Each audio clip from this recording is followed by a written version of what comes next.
to use the sacred relics of the kingdom, he had no idea what to do with it.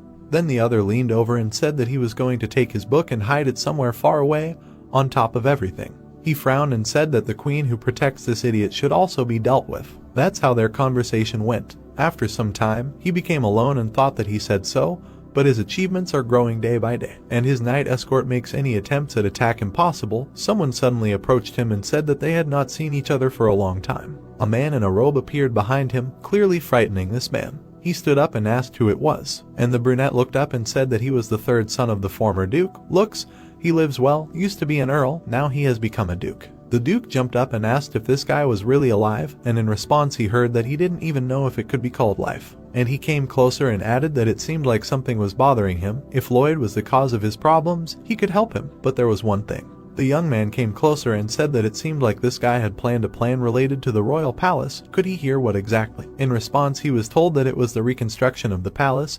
Because of it he even borrowed the Heart of Winter. The brunette came closer and repeated something about the Heart of Winter, and then he began to smile widely. Then he lowered his eyes and said that he wanted to be done a favor. He picked up some bottle and explained that his blood was here. He needed to ask someone to spill it on the floor of the construction site. And then he said that the request had to be fulfilled.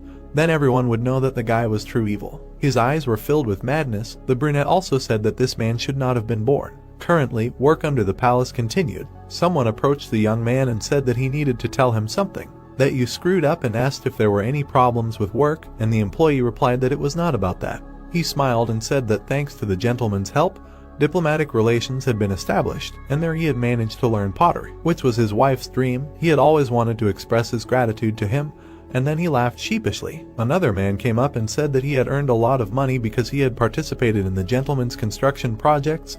He also thanked him for